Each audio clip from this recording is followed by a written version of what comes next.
If everyone could please take their seats, thank you very much. Good afternoon on behalf of Hospitality News Middle East. It gives me great pleasure to welcome you all to the final conference of Horeca Connects.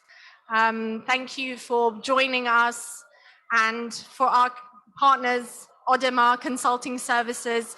Today's topic, the final topic, is about opportunities in times of crisis.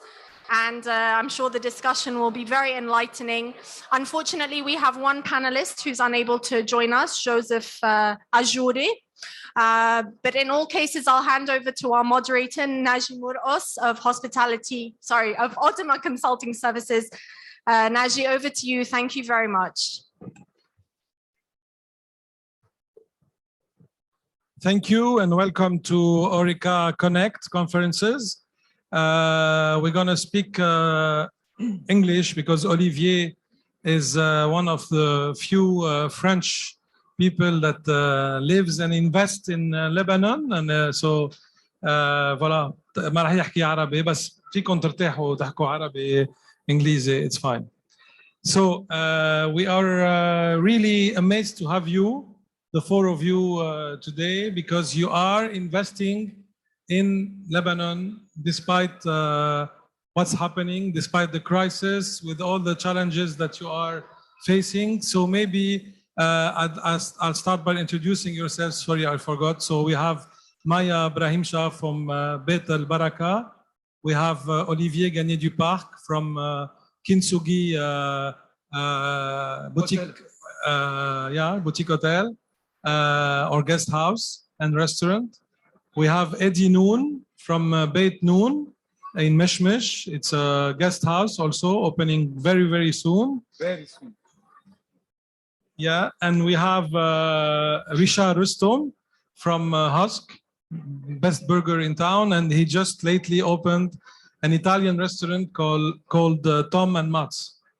So let's start by ladies first. Maya, maybe you will describe, all of you, your project and why you're in. Let's just start by the project you're doing now, and then we will see the challenges and next question. Please, Maya. Okay, is this working? Is it? Yes. Okay, we started. We're investing now in a new project called Ken's Cafe, as you know, Naji.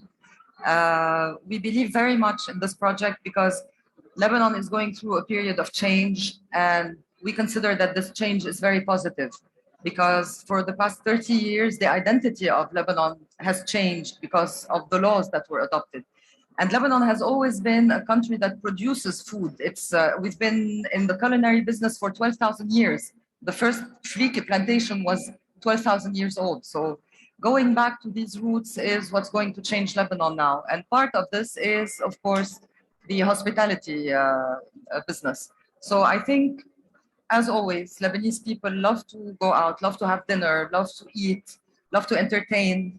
And there's no excuse why new restaurants and new projects wouldn't work. And we do have these amazing facilities. We do have the weather. We do have the small geographic facilities. So I think it's very easy to develop two types of tourism. The local tourism for now, And eventually, when the situation gets better, we have to start working on a bigger scale of tourism, which is in villages, because for the past 30 years, again, tourism was concentrated in Beirut, which was not fair for the others. So I think Ken's Cafe now comes to complement all this work that is being done collectively by the civil society. And Ken's is like the cherry on top because it's one of the first high-end Mouni and Produits du Terroir restaurant in Lebanon. It's going to give an arm to all these beautiful producers in villages and rural areas, especially women, to be able to produce their food. We will help them export it. And because the restaurant we're opening, it is a multi-functional space. You have the culinary art, you have the artisans, but everything is going to be very elevated at very affordable prices. And it's located in Surso Street, in Tabbal House, and opening in 1st of June. 1st of June. Yes. Thank you. Olivier? Okay, so my project is a small boutique hotel in Mar Mikhael, Beirut. That's basically something that was right next to my new apartment.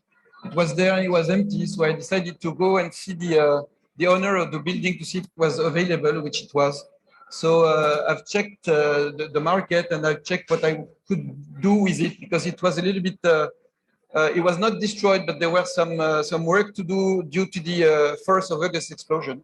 But the amount of work was not so great. So I decided to go ahead and start working on a project based on this building.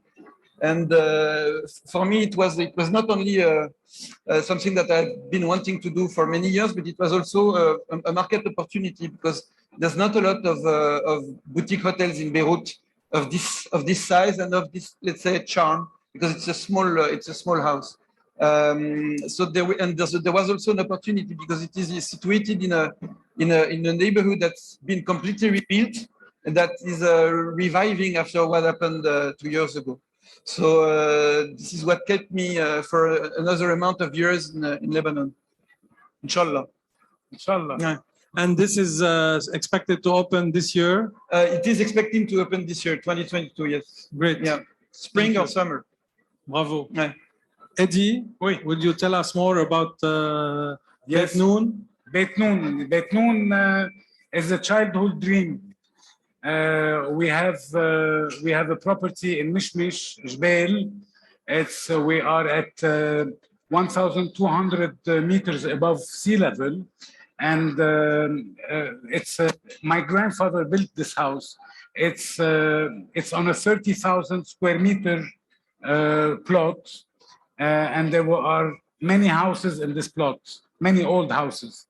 So in 2018. I had a fire on my house that started and I had to renovate. So the idea came to create something that I dreamed of with my father a long time ago and to transform it into a guest house. So we took our chances and we started doing it. Before that, we started doing agriculture investment. We produce za'atar, we produce arak, we produce wine. So you can sell them now at Ken's? Of course. We will be selling them in the guest house as well, but we are in the process of investing a lot in agriculture. And at the same time, we thought that this guest house will provide to our clientele produce les productions du terroir. How we say in English, the production du terroir. So it's a mix of agriculture and guest house services. How many rooms?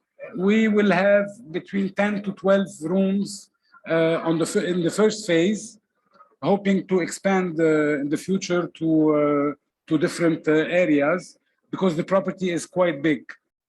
We did all the infrastructure for all the rest. But the main house and its small houses around it will give 12 houses about.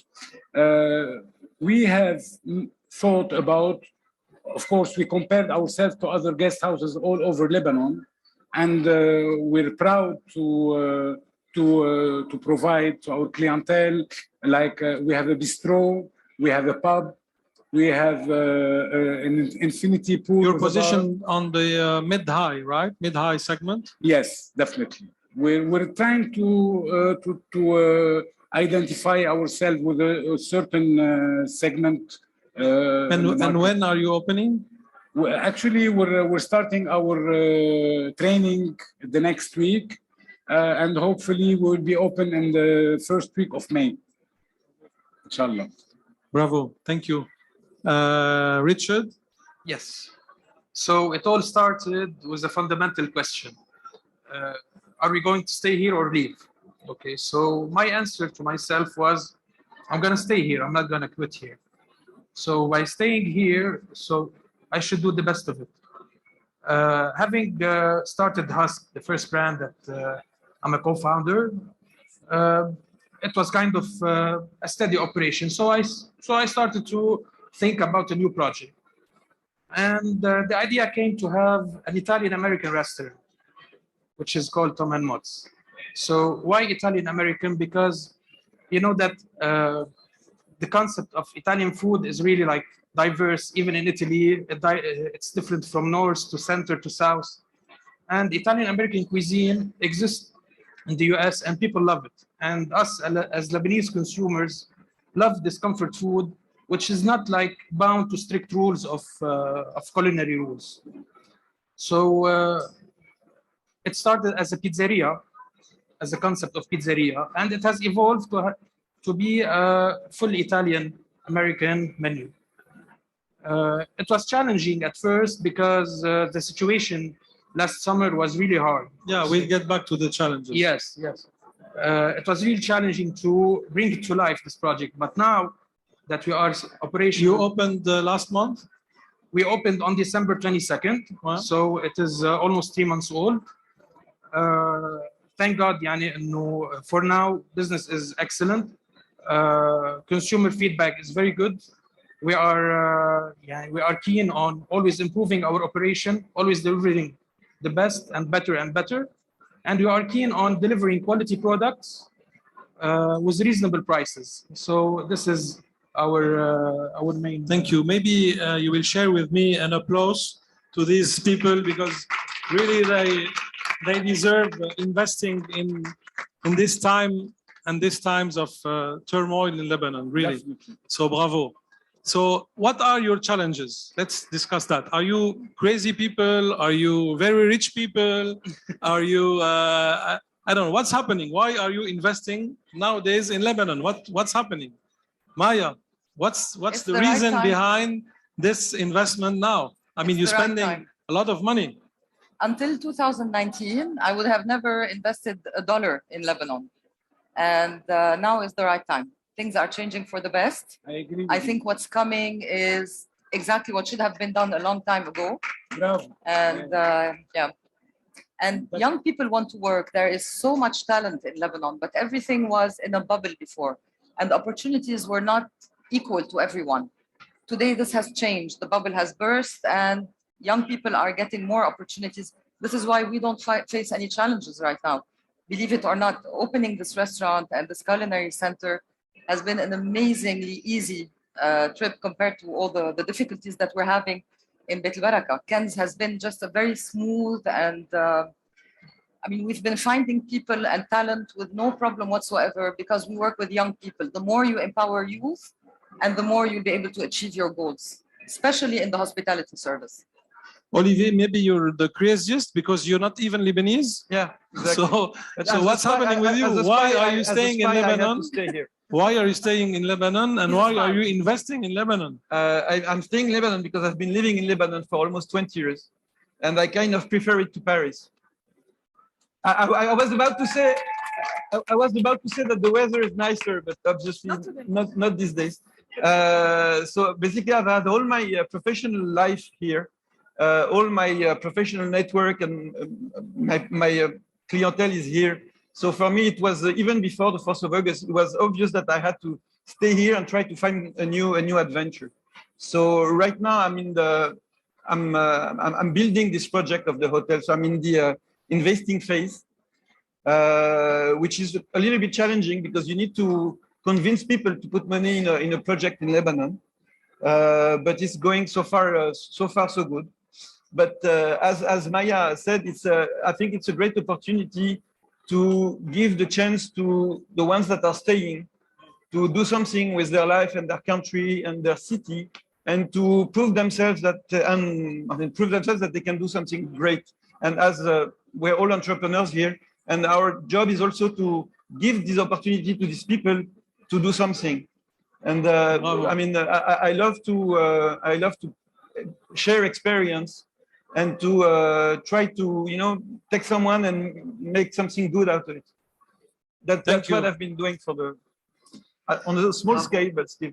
Eddie, you started the project before the crisis. Yes. And you chose to continue investing and continue after the explosion, the crisis, and all that. True. Why did you do that? Challenges. I left Lebanon in 2017, actually. I went to Cyprus. I'm a developer. I build in Cyprus. I used to build in Lebanon. I have many projects in construction in Lebanon. I decided to leave Lebanon because I feared there was a lot of... What year was that? Sorry? What year did you leave? I left Lebanon in 2017. Okay.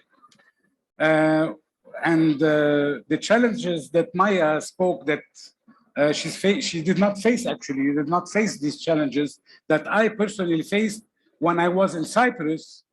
People call me, please, I want to work with you. I'm a banker. I'm a head of a branch in Lebanon, and I'm paid $200 now. I used to be, I start with whatever you want. When we started hiring for Beit Noon, people were leaving Lebanon. Some of people thought how many people did you hire? Until now, we are maybe 23. But before that, when we started hiring and we're looking for good people, the right people, the experienced people, we felt that these people were trying to leave Lebanon. And I sit with some of them, and why are you leaving? You have an opportunity here in Beit Noon or in other businesses. Why don't you try to, you have your family here? And this helped these people stay in. Most of them, they decided to stay and to take the chances. But it was a challenge for us. It was a difficult challenge. Yeah, but why did you decide to continue investing, opening? What was your drive to continue?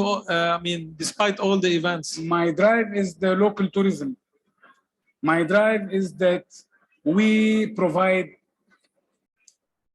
very good service.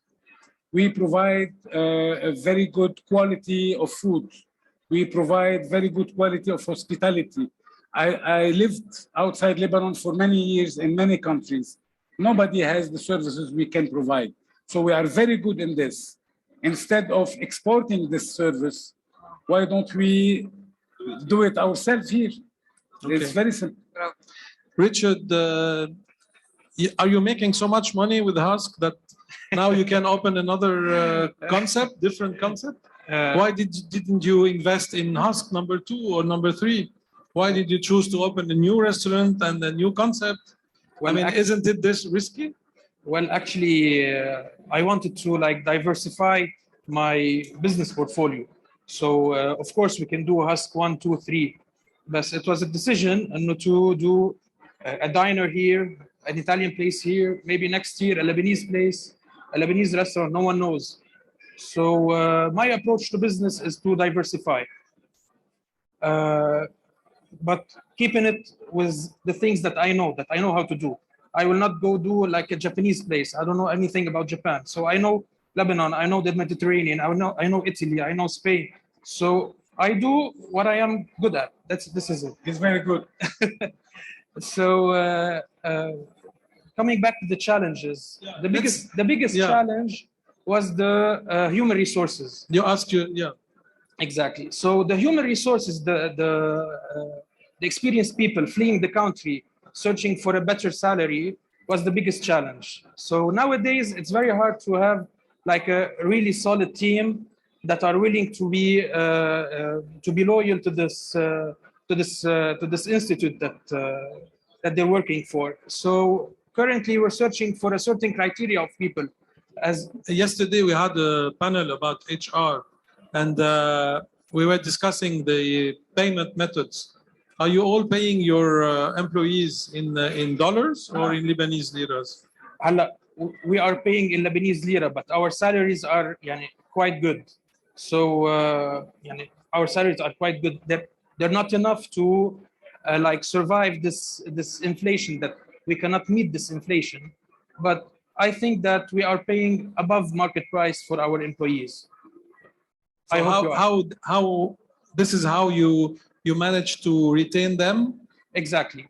Of course, after like knowing which person is loyal to his work or not. So now I started to search for people, for young people, fresh graduates who are willing to stay here, but people who are willing to like work for a couple of months until they find a job abroad. I'm staying away from hiring these people. Maya, are you hiring young people? Only young people. Everything. People in Beit Baraka and in Cannes are both very young. Why? Because you did not find older people? No, we don't hire older people. We give a chance to the youth because I think it's their time now to rebuild their country. And the drive that they have is unbelievable. So even in Cannes, our executive chef is only 26. She already won an award in Italy. She's extremely creative, and now she surrounded herself with a team of very young chefs, fresh graduates, and they're doing wonders. I mean, they are the ones who created Cannes and took Cannes where it is today. The team is, I mean, they're all in their 20s, and look where Cannes is. It's thanks to them. Eddie, you're hiring only Lebanese? No, you will be amazed how people can be dedicated even if they don't have experience. I give you my example. In my village, Mishmish is a small village up in near Marsharbil. I hired around 15 people from Mishmish itself. So the whole village is working toward this project, and they take it at heart. They love what they are doing. Even if they don't know, they're willing to learn. And they ask every day, they please train us. I want to do. And we have already 15 peelers from the village that will be working for Beirut. And you paying them in lira or in dollar? Whatever they want. Since the work will go, I don't mind. It's a mix of both? It's a mix of both, definitely. At the beginning, yes, of course. Olivier, do you intend to hire only Lebanese? You'll be the only I will hire I will hire people younger than me, and then I will hire Lebanese, and I will hire young people, because I think that we all need motivated people. And I'm afraid that the one with experience are going to be a little bit bitter about their past and not being able, to be really happy. Whereas the young generation is going to be very motivated to start something new and eager to learn and eager to maybe do something else, but at least we need motivation. So I think this is what's important. But I don't know if there's a lot of foreign people in town now, able to work in a small project in hospitality. And they would not work for a Lebanese salary. And if I may add something. Yes. Oddly enough, a lot of Lebanese expats are interested to invest in Lebanon.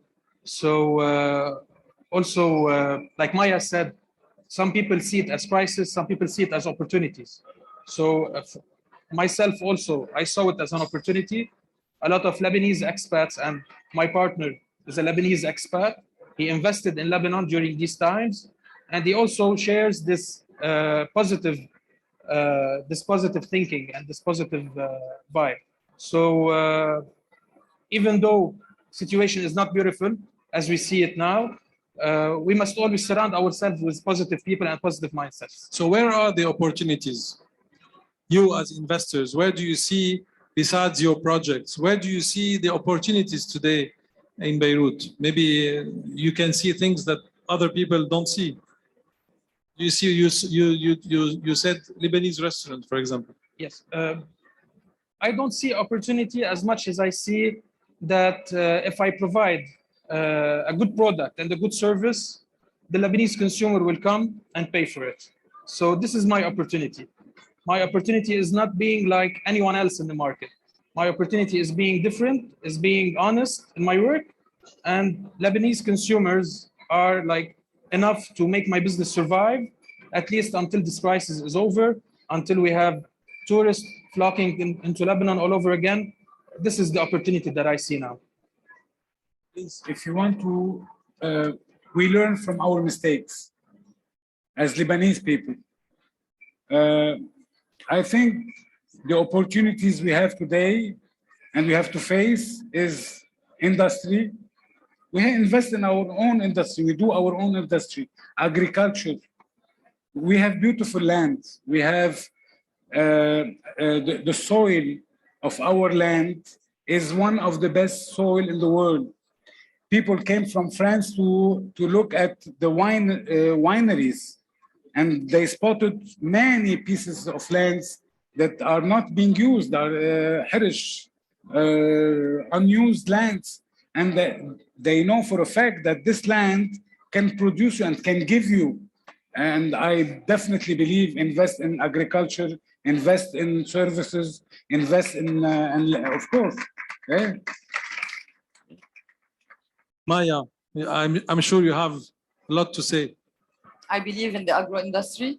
I think what led Lebanon to this crisis is the decision taken back in the 90s to remove the subsidies from agriculture. For whatever reason at the time, we don't care, but they turned the DNA of Lebanon into from an agro-producing country into a country of real estate and banking, and look what happened. We have to go back to our natural identity. It's our DNA. You have to buy a product and look at any local product. You have to look at the ingredients, and you have to stop seeing that lentils are imported from Turkey and that carrots are imported from Belgium. This is not allowed anymore. You have a carbon footprint count today. The planet counts carbon footprint. How can you justify a local product, a local brand, importing its ingredients from the farthest places in the world? So this is the opportunity for Lebanon today, is to start being a sustainable agricultural model, because we have no excuse whatsoever. And we have all the means.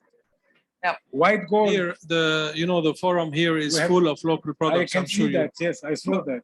I've been working in nightlife before being in the hotel industry, and as you have seen, like for the past 2 years, there's been a huge amount of local alcohol being produced, like gin, vodka, whiskey, that was not existing before. But because the prices of alcohol was getting much too high, then the guys decided that yalla, let's do some local gin and vodka and whiskey. You have one here.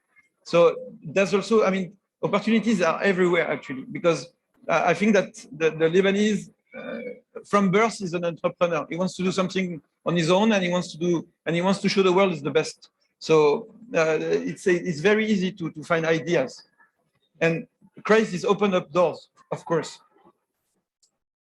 Do you have other projects? Do you think you have, Eddie?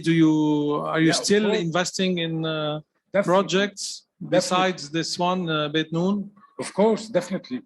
I have another project I cannot speak about yet. That is in the services and dans l'hôtellerie, si tu veux. And I'm investing my life in the winery, in the agriculture, and the winery. In Mishmish, not in Beit Mishmish, but in the lands that are owned by the church, the Waqf, that I can rent. I invested already in 20,000 square meters in Thim, dans le Thym, dans le Za'atar. Now I took another land for cherry trees, olive trees. I will be producing the olive oil. I will have the Arab, Sabun Arabi, the soap, the Arabic soap. We will be doing like the confiture, all kinds of marmalades, jams. So I'm very focused on this because I believe it myself and I love it. You have to like what you're doing, and I'm really invested in this. Plus my usual business in development. Unfortunately, I'm not developing in Lebanon for the time being.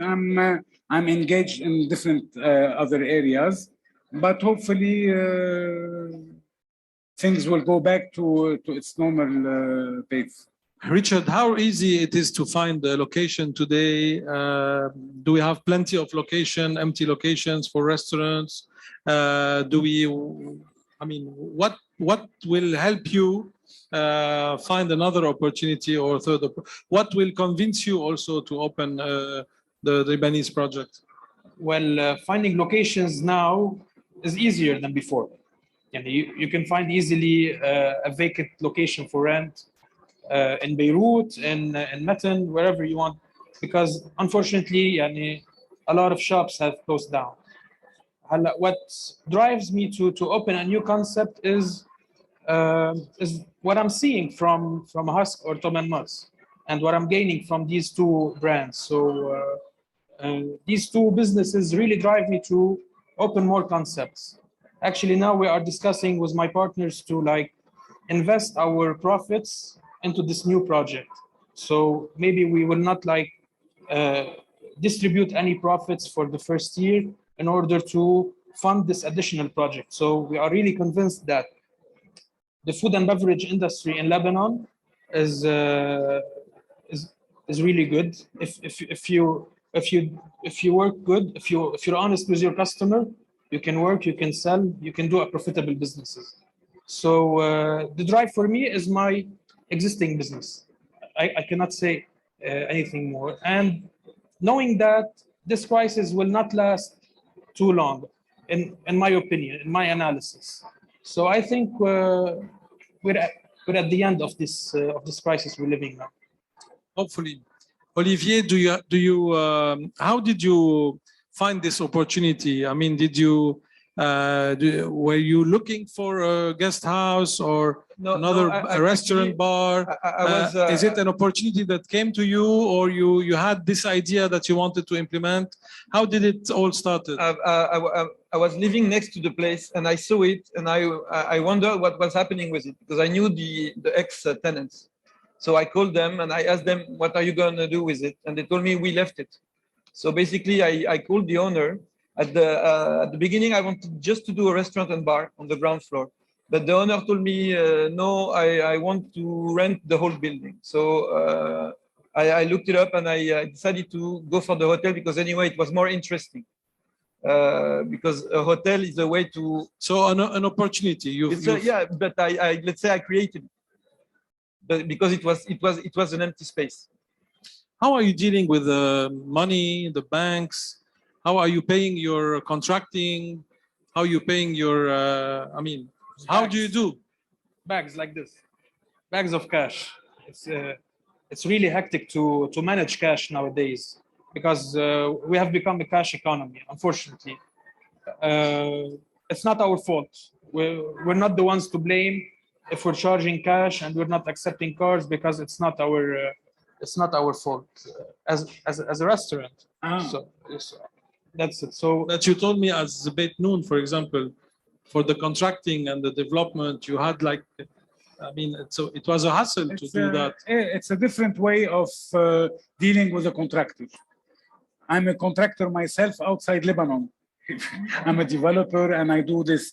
But in Lebanon, it's quite difficult because you have to arrange ways of paying the contractor, the subcontractor, the material that you're buying, because I went into a whole process of renovation. So everything from electromechanical to architectural and painting and everything. So partial payment in cash, partial payment in checks. It was a very difficult situation, very hard, but here we go. We're on à la fini. Maya, maybe you did not tell us enough about the NGO that you are managing, Beit al Baraka, and what's the link between Beit al Baraka and Kanz? Kanz. When Beit al Baraka was repairing houses after the explosion, someone donated funds to repair the Tabal building because they know the owners and they couldn't repair it themselves. So we made an agreement with the owners. We would repair the building, and in return, they would give us the ground floor and the terrace so that we can use them.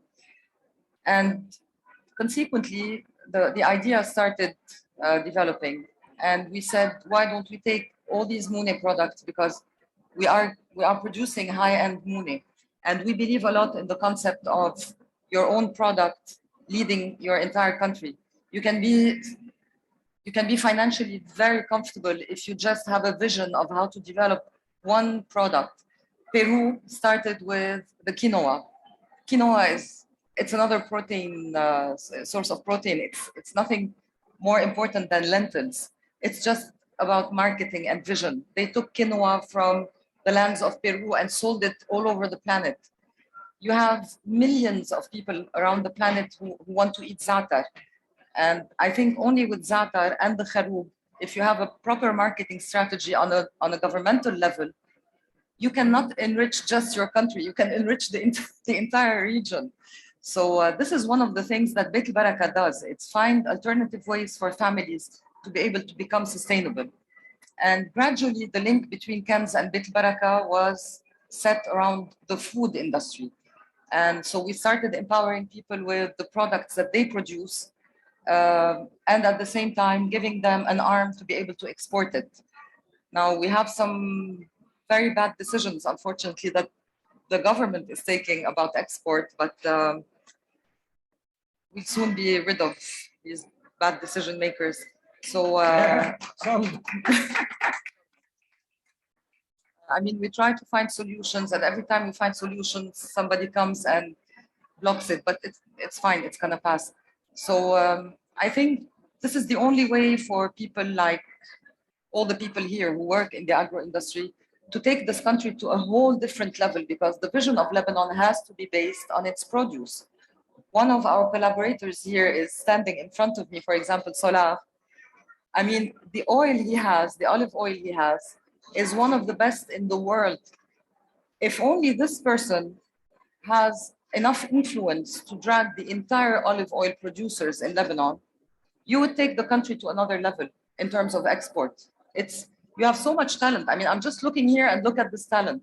You look on the other side, you have someone else creating something unbelievable. But you just need support. You need people, decision makers with a vision, who know where to take your country and the products that you have. Congratulations, really, the four of you. I'd like to take some questions from the audience.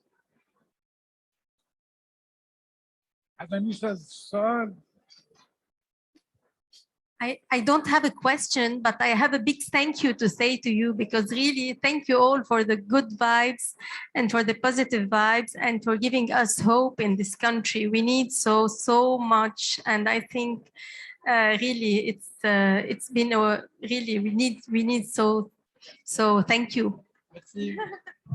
I second Noor.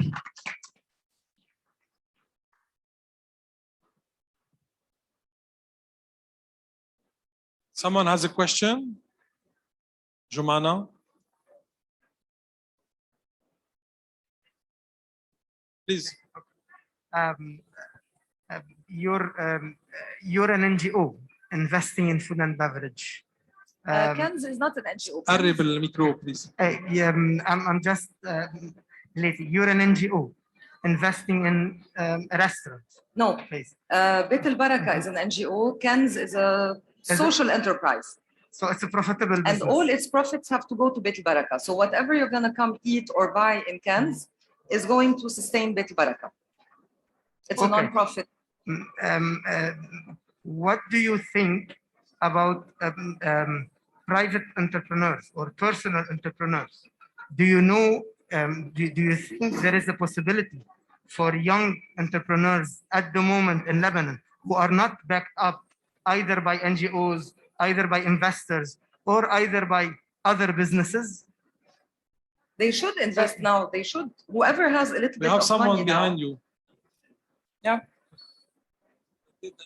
Did an investment by herself. Was it successful? Do you think it's a good?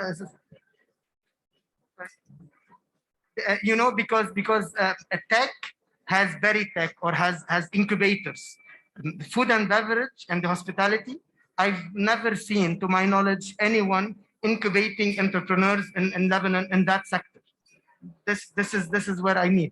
Would you think maybe it's the time to do that, either investors or NGOs?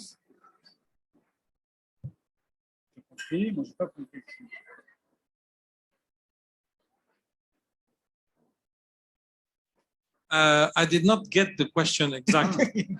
You want an incubator for investor, for restaurants only?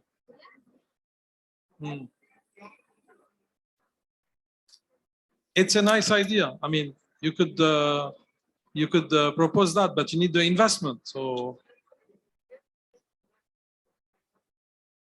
Richard is one of them. Richard found a partner in outside, an expatriate, and they invested in Tom and Mats. Exactly. Eddie Noon is an investor. He invested himself in Eddie Noon, in Beit Noon.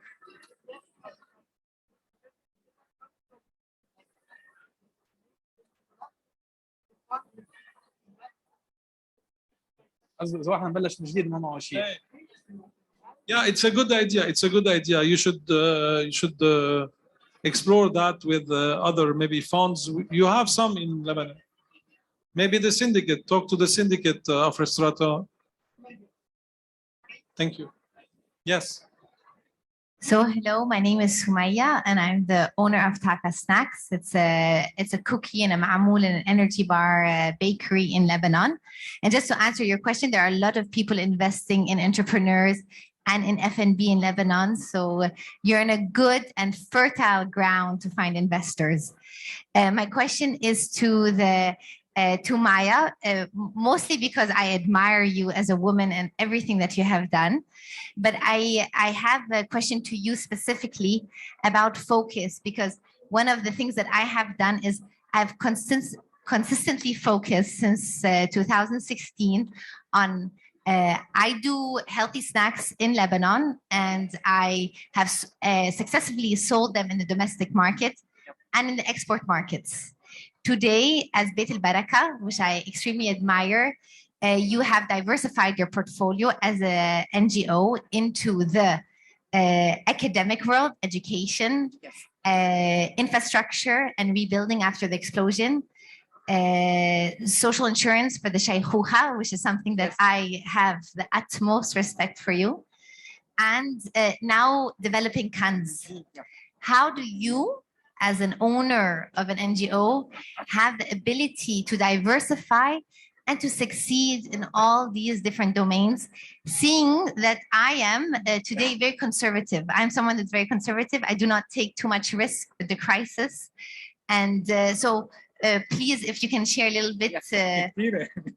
Actually, it started, first we started before the revolution, 6 months before, just offering services to the elderly. But then when the revolution started, we started adapting. So everything that we were doing up until recently is just adapting to new crises. It can be the lockdown that hit people enormously. It can be the COVID outbreak with people not being able to sustain themselves medically.